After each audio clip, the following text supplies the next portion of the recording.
So you three traveled out west and went and saw Magic. Dan, you were the lead. You wrote the cover story. Kim has been helpful. And Kim has, both of you have a very big relationship with Magic the Gathering, which this game is based. And Leo went along to do the video work. So I'm excited to hear what you guys think about the game. So tell me, what is Magic Legends? So, you know, in a nutshell, it's isometric action RPG that utilizes the Magic universe and Magic cards.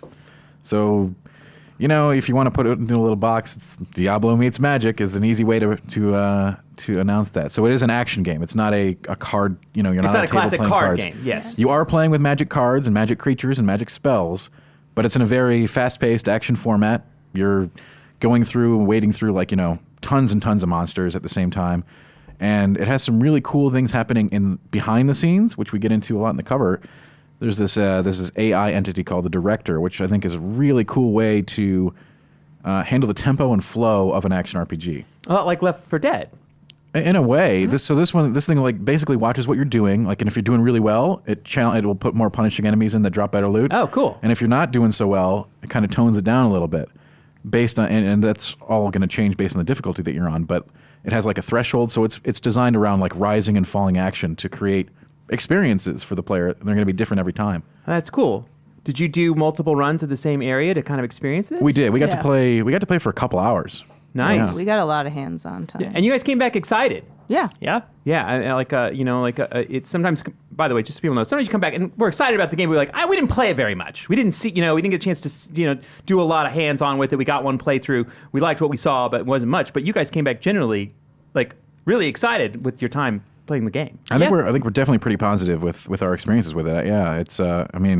With Leo with his no background in Magic, I was wondering how he was going to take to it, and he just started like really diving in and like trying to make like the coolest deck. Like he was just like he wanted to go for the deck right away. Yeah, that's the most interesting aspect to me is the deck building, because you have 4 spells at a time, 4 summons or whatever, 4 abilities. Like 4 action kind of things at a time. And it pulls from a deck of 12 cards.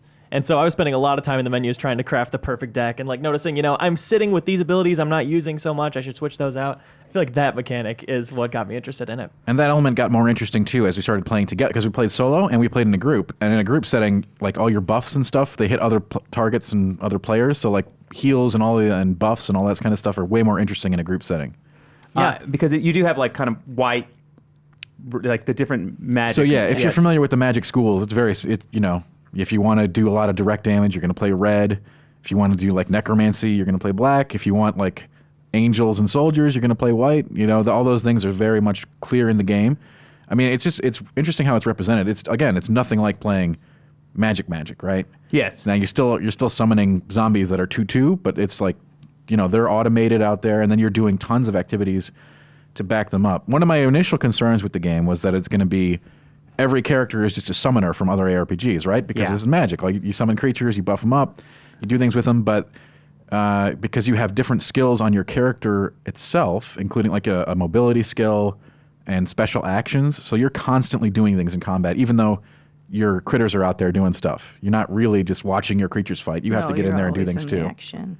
Oh, that's cool. So, one of my first reactions when I heard about it was it's got a little bit of a Clash Royale to it. Do you know what I mean? With the deck, you know what I mean, and that kind of thing. So, like, am I wrong? This is a different type of, but you're right in that respect that you have a cycling deck. That is similar to Clash Royale. A cycling deck with costs, very similar to Clash Royale. Sure. But it's not like, in that case, you just send the card out and it does its own thing. In this case, you're using it like an action. Like, I want to cast a fireball, I have to have the fireball like card. It's very similar to Clash Royale in the respect that you're talking about. Like, you're looking at your hand, you're looking at the mana costs and what you can play at any given time. Very similar, and cycling through the deck. Gotcha. That's similar, and it even tells you your next card coming up, just like Clash Royale. So that mechanic is similar. I mean, obviously, it plays very differently than Clash Royale, but that element is similar. Did you play it on console or PC? PC with controller and keyboard. We played it both ways. Oh, so you played it both ways? Mm-hmm. Did you have any preference? I liked controller. Just because you've got those 4 abilities on A, B, X, Y. The controllers seem to fare a little bit better. I did play on mouse and keyboard just because, that's who I am. Yeah. And I did play a little bit on the controller, and I thought the controller controls were actually really awesome. Yeah, maybe even better than mouse and keyboard, which is really surprising to me for an ARPG. Because one of the unique things here is that this is a free-to-play game Yes. that is coming to console and PC. That's Yeah. right. Which is kind of unique, but it's a good thing. I think Warframe has done so well and been like the surprise hit that people don't know, and it's been a free-to-play game that people have been able to play on console and PC for a long, long time, and it's got a big following, and I think that gives this game a lot of opportunity because a lot of people can try it. And so can you talk some about that? Like, what are some of the free-to-play mechanics? Have they decided on those? So- Are they undecided at this time? I mean, I know it's always a little liquid, right? It's very liquid for this Yeah. particular Yeah. case. We weren't really given any insight into how that is going to work. They told us to look to the other games, their other games, but But they said they're also gonna be like different. trying to adapt based on modern times and other models that they've seen. So a little bit of both, like looking back at what they've done and going forward. But they wouldn't make any like official statements on how monetization's going to work. We did ask. We did we ask. definitely I even asked. tried to ask a few times, like very Yeah. slyly, like, well, tell So me what now. would you We want to buy card packs like Magic? we do know there's going to be trading in it, and I don't think there's going to be card packs. But we don't know. yeah, but I know we don't know. I'm just we asking. were getting like you're going to find cards. They're like loot. Oh, okay. So that's like the loot at the end of the dungeon. So or from interestingly enough, back to your Clash Royale example, you're getting like shards of the cards, okay. and then you upgrade the cards using Right. those shards, just like you would in Clash, really. Okay, so you need 10 to go to level 7. You, You- need 20 Yeah. to go to level 8. You That's- need 100 to go to Exactly okay. correct. And your cards are getting substantially more powerful as you boost them up. And you're getting all that stuff as you go through the level, where you're trying to like force the level to get harder and harder to challenge you to throw bigger guys at you, so you're going to get more drops. Oh, okay, that's kind of cool. Yeah. So you're actually working the intensity system, the director AI.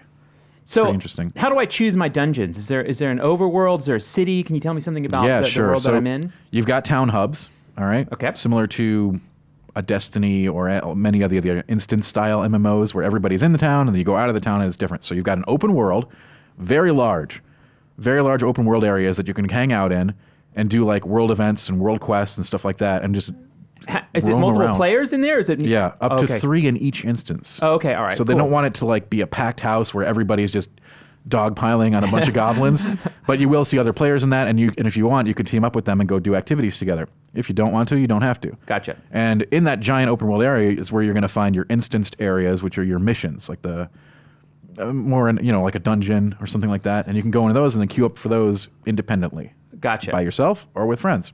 Are they match made so that like basically they have to be 3 people whenever you do them, or can I go in solo and run a dungeon? You can by- go solo. You can go yeah, solo. and the difficulty changes based on the amount of people. I love that actually. I'm a big fan of games trying to cater to the player rather than just like Like three players in this game, which is the party cap, is it can be a little overwhelming at first because you basically if everyone's playing summon spells, which is going to happen a lot in Magic, Yeah. you can play a summonless deck.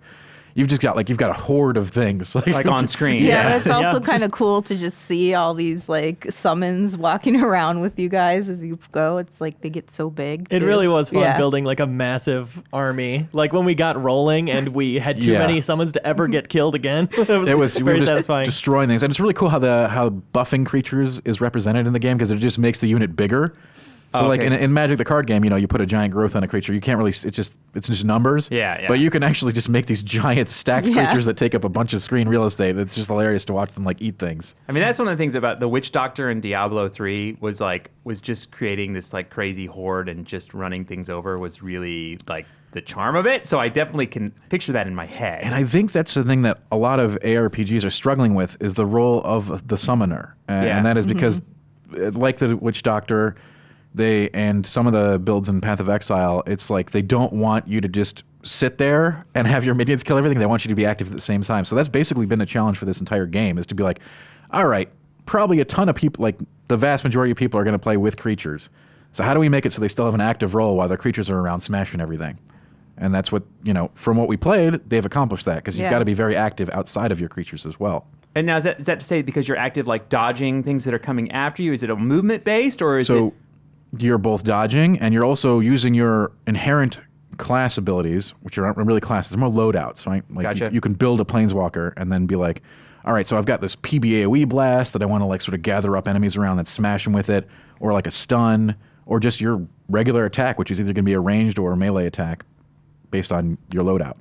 And it's Cool. active in that you're always thinking about your deck too. Like you're hoping for certain things to come up and you're thinking about what you're using, if you're using it best. And in the early part of playing, learning what each of them are, because you've got to recognize them by that little bit of art and the name, and learning like which ones are buffs, which ones are summons, which order I want to get these out in. That felt active for me. Oh, okay, cool.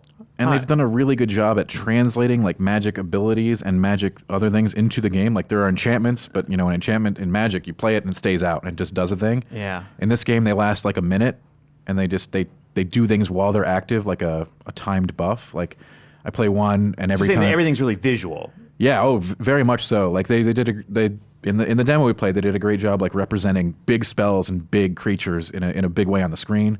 Giant tidal waves. I know Fire vortex, Kim loves my the fire favorite. vortex. Yeah. They go in like a merry-go-round of like catching enemies, and you just see these guys all on the screen walk. It's so satisfying to throw down. That's awesome. Yeah.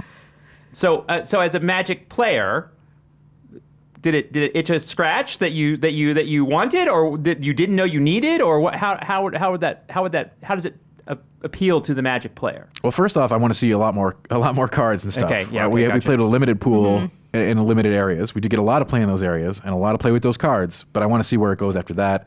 You can play 2-color decks currently. I can't wait to see multicolored cards, which did not exist in this. And they also were very coy about not telling us about the artifact system. So artifacts in Magic are colorless things that you can put into any deck. And I'm guessing that it's going to be some kind of the progression system in this game. Gotcha. Sort of like slotting them in to give different powers to your character. That's my guess based on what was not told to us. So Dan asked many times on that. different He wouldn't ways. let it go. He really wanted to find out what was going on with the artifacts. Now, if they didn't do anything with this is like this is totally hypothetical, but I mean, like, would that be something that would be disappointing to you as a Magic fan? If they didn't do anything with Artifacts. Oh yeah, they got to be in there. Those are inherently they're like, you have the 5 colors, but artifacts are also basically a color, but they're colorless, right? But they're a big part of the game. So what about like me? I mean, I've always been like, oh, I should play that Magic game. I've never done it. But you know what I mean? I've always gone like, wow, cool art. Really love Magic's art. I've always loved like what they've done. It's amazing to me that card game has like incredible staying power, right? That it's had fans for so long, and is like basically, there's kind of Dungeons and Dragons and there's Magic are the two kind of like pinnacles of that kind of like classic tabletop game in my mind, whether I'm right or wrong. But is this going to be appealing to me? See, here's the thing, and I think it will be. Like, you do not have to be a Magic fan to like this game at all. You can enter it as a summoner-based action RPG, even though it's not summoner. Again, I want to be careful. You don't have to make a summoner deck, but it is. I don't know why you wouldn't. It's so much fun to play with It sounds like creatures. the most fun. Yeah, right? it is. Yeah, it is. But no, you do not actually need any Magic knowledge to get into this game at all. Now, maybe playing this game will make you more interested in Magic. I can see that happening. Oh, okay. Just All so right, you gotcha. get more backstory on the cards and the characters. More as like, well, I just love summoning that giant Earth elemental in the game. Maybe I should go check out what its card looks like. Oh, Well, okay. Is there story? Are there quests? Are there things that introduce me to the universe? So in the here we game? go. Here we go. All right. So not only are you going, like I said, I mentioned the open world earlier. So Yes. there is a deliberate quest path. You're going to go on missions. In those missions, you're going to talk to, characters, NPCs. You're going to get lore. You're going to fight bosses. And then if you don't really want that story kind of beat quest path, which you're going to do though, but let's say you've only got like 10 minutes with one friend, you can do what's called an ordeal, which is a much more gamified instance. Gotcha. Where it's like horde mode, for instance, or protect these objects and kill a boss, get some loot.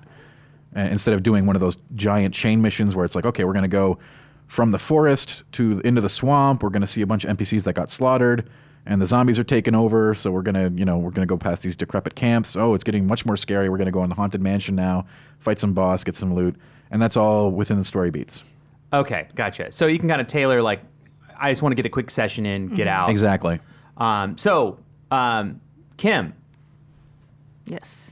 what was your highlight of this game so far? You know what? I think the deck building stuff is just super interesting too, because like in Magic, like with the 5 colors, you can even mix and match. Like I want a red and white deck combined. And they also said for people who do feel like that's going to be overwhelming for them putting together a deck, that they were going to feature like some of the top performing decks from in the community, so people could look and be like, "Oh, I want to copy that." Kind of like Yeah, similar, like exactly. that happens in the Reddit game all the built time. into the game. Yeah, Yeah. people always look and they're like, "Okay, that's cool." So I thought that and also just seeing the spells from those cards come to life on screen, because you've, like, as we've talked about, you've always just seen it like within a card, not even, but how they've reimagined some of these spells to like be cool in an action RPG, like we mentioned with like the fire vortex or the tidal wave. Like, you have this huge wave that just comes out and like knocks all enemies back from you. Like, there's just a lot of cool depth to it, I think, and I will be interested to see how people figure out different combinations with the decks and what they come up with.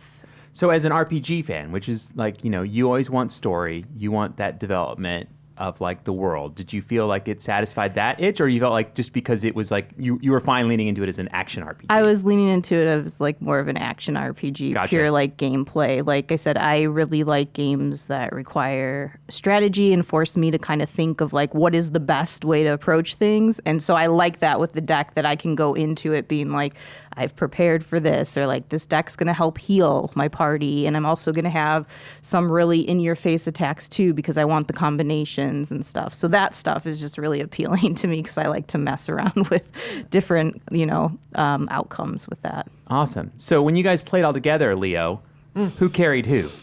Oh, good question. I don't remember. It was a while ago now. Tack, would you say you carried us? Tack carried us. Sure. Maybe. I don't want to. Yeah. Okay. Sure. Did you feel like you were being carried? Did you feel like how did the group experience feel? I felt like we're all doing our part. Yeah. We're talking about how the summon deck is the most fun, and I'm sure if I'm playing solo, that's all I'll be doing. But I like the freedom that playing with multiple people provides of like, okay, you focus on summons, I focus on spells and like big AoEs to kind of control the battlefield that way. Like, I think that gives you more freedom to experiment more with your decks. Now, are you able to like, once you start a dungeon, are you able to go, I've made a horrible mistake. This is the worst deck I have ever put together. It is not complimentary of the other two members of my team. Can I make changes? Once I'm in, do we have to restart the instance? Can we restart the instance? You'll have to restart the instance. Yeah. You'll have to restart the Once you're in, you're with that deck. Okay, gotcha. But once you're not in, you can not just change your deck at will, but also your whole planeswalker. You can change basically your class that you are. Your character and your abilities you can change nice. whenever, and that stays consistent. So how long is a dungeon run? So the ordeals take around 10 to 15 minutes, and then the missions took a little longer, like 20, 25. Yeah, that seems about right. So when you finish one, were you like, I can't wait to do that again, or you're like, I'm going to grind this and I'm going to hate this in like an hour and a half? We did. Like, I could not stop Leo. He's just like, I want to go in again, Yeah, because if you change the deck, it feels like a new mission. It does. And here's the thing. And the director makes it feel Right. Okay, all right. That is the big Okay. element. We didn't get to do a whole lot of messing around with this, but the director, at higher difficulties and in areas that we weren't in, is going to start putting out, monsters with different modifiers and quirks to them, to make them harder and more interesting to fight. That's cool. Right. Are the dungeons hand done, or are they procedural? That's the thing. No procedural at all. Oh, okay, They're- nice. But that's the interesting take. So the maps are handcrafted, but the encounters are procedural. Outside of the one static boss, those are all going to be procedural encounters because of the director handling everything. So how does loot feel? Do you feel like when you get to the end and you get your loot, are you like, yeah, or was it just because it was a demo, it was hard to tell how like loot affected I made you? progression I was excited about in our demo time, and then there was a point where you had to wipe it, and it made me really sad. That's also a good barometer, I think. See, that's an interesting element because there's no weapons or armor that we found, because I'm assuming I'm thinking once that the again. artifact or one of the other progression systems is going to be some kind of things you can attach to your character. Sure. But the stuff that we got to play with was just, card shards and cards, which is cool. But, you're just picking up little pieces. You're not really like, oh, I got a new weapon. You don't get to tell to the end, like, oh, I got this awesome new card, and I can level up my scathe zombies now, and that's cool. I mean, I assume because it's a free-to-play model, there's some kind of cosmetic level or cosmetics I can find. How did they talk at all about cosmetics? We will not talk. Monetization was not a topic. Well, this isn't monetization. It's It'll be. it's dress up. But we're assuming that dress up is going to be Okay. right. Right. Okay, all right. Well, I mean, there's also too. I mean, I think I would. I mean, I've done it in World of Warcraft.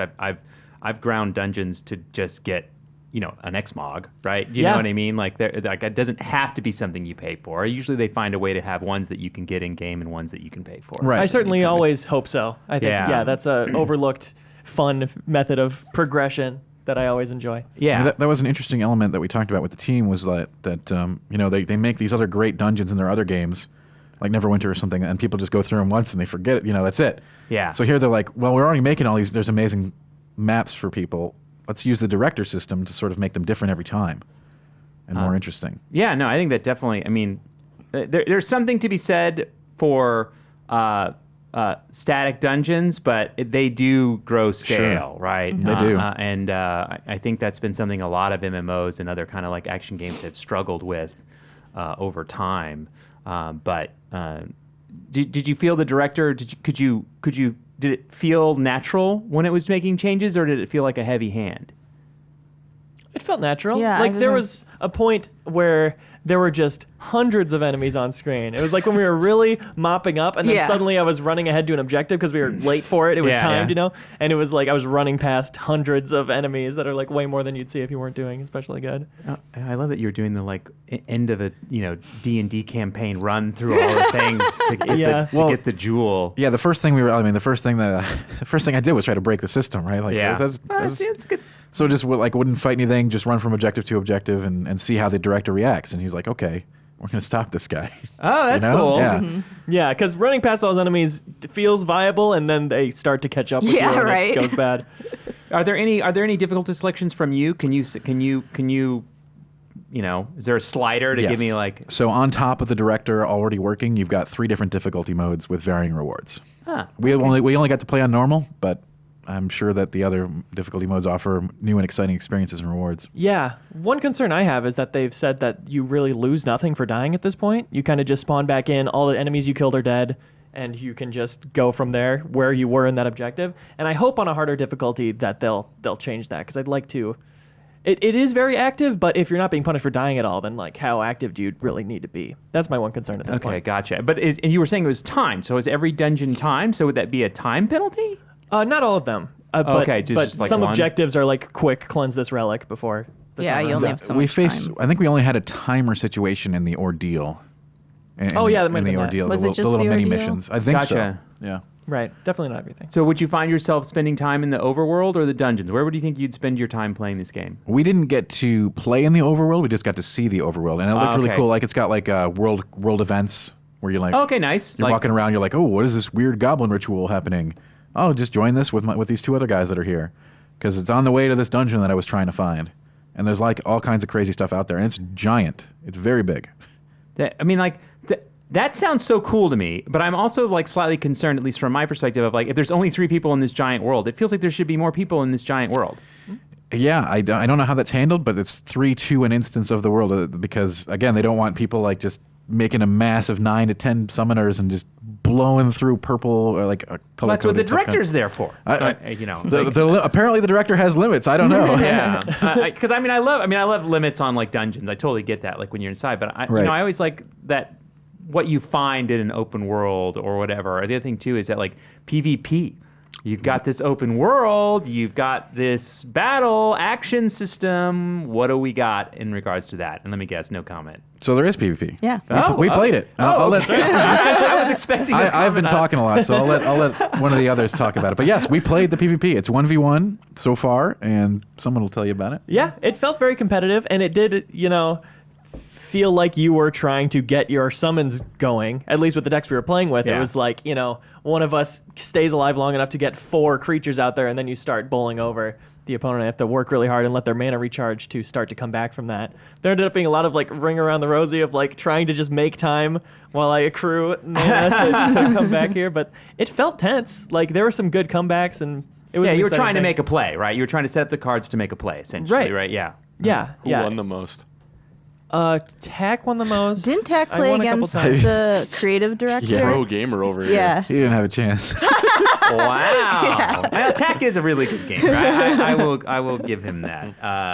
All right. Well, what have I not asked that I should have asked about So Magic? one thing I think is super interesting is that we talked a lot about how a non-Magic player can totally like get into this game without knowing anything about Magic. But for the Magic fans, it's super interesting that they're going to be exploring and fleshing out worlds that have not been before. Oh, okay. Like, so we get to see the island of Shiv, we get to see Caligo Morass, we get to see these areas that are like, All my favorites. they're mentioned in like a card, like errant card text. They're like, oh, this is this big, like Shiv for Magic players, this is Yeah. where the Shivan dragons come from. They are a big deal. They're like one of the oldest and most iconic Magic cards, even though it's not a very good card.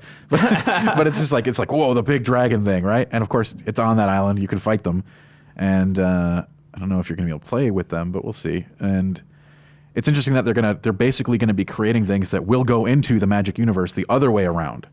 Like things that they make in this game are gonna be canonical to the Yeah. lore. Oh, cool. Yeah. That's cool. That's really great. That I think that gives that a little bit more oomph to the game. Yeah, I think it's going to be interesting like I said, for both fans and for non-fans of Magic. Magic's been really. I'm really excited to see them kind of like they fixed their card game. What a year ago? Fixed their card game. I mean, Well, their card game is constantly changing. Yeah. I Always. meant the digital version. Oh yeah, Magic Arena. Yeah. Yeah, yeah. It's amazing. Yeah, absolutely. Yeah, so like they, but that they've been kind of like leaning into games, digital. And a It's Netflix fun. series coming. Like they're doing all Yeah. kinds of stuff now. Yeah. Yeah, they said that they are very adamant of Magic being more of an entertainment property and going Yeah. in all these different directions instead of just being like known for the card game. Yeah. Took them long enough. Yeah. Right? Like You would think 26 earlier, years? yeah. Yeah.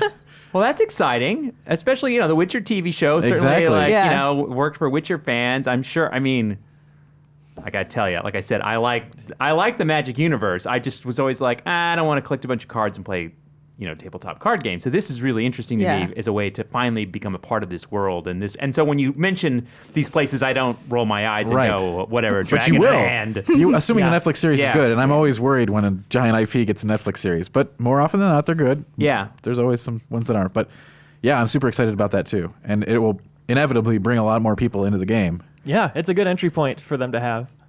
Yeah, I'm excited. So do we have a time frame when this game is supposed to hit? It's 2020, and open beta kind of thing will be first. Okay. So I'd expect that. I mean, they didn't really give us any guidelines, but like mid-year or Probably. quarter two, maybe first beta. We don't know. I'm guessing here, and then full release later down the line. And that was specific to, it was PC, Xbox, PS4. There That's was right. no Switch in that No mix.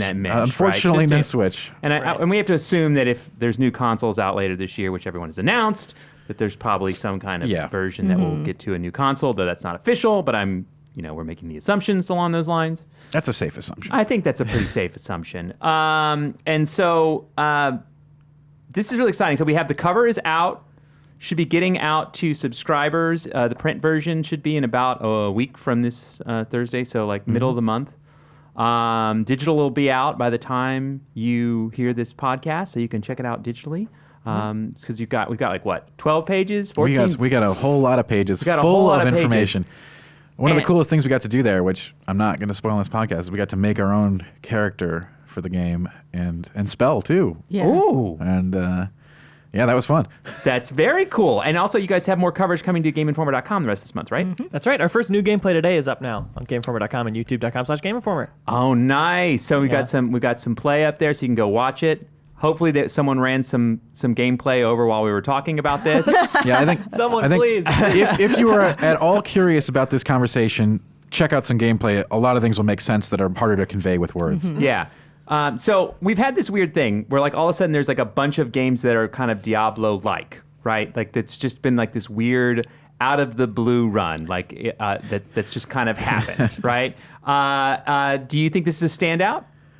Oh man, it's got tough competition. You Yeah. know? I mean, Diablo 4 coming sometime. Who knows? Probably not 2020, right? Yeah. Path of Exile always a huge factor in that And- space.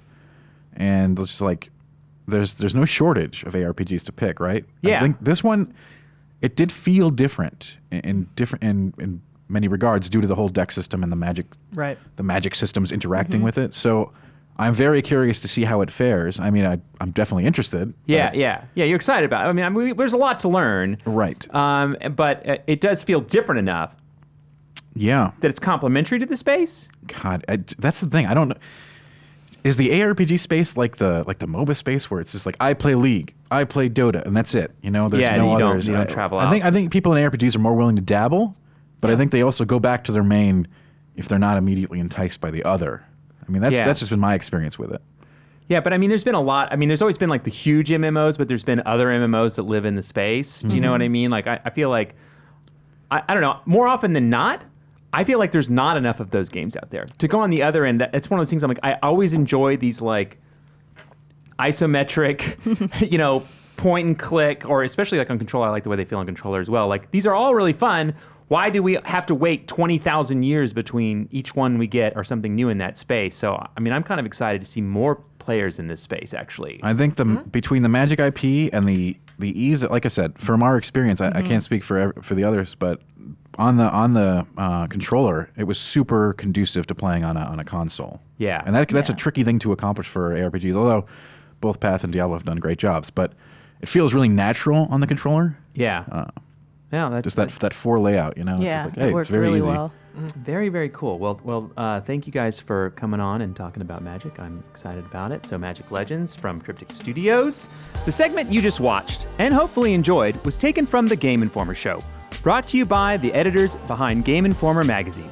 The show releases every Thursday, so we would love it if you would subscribe to our YouTube channel or visit us on GameInformer.com to join in the conversation and take part in our GI community. Thanks for watching.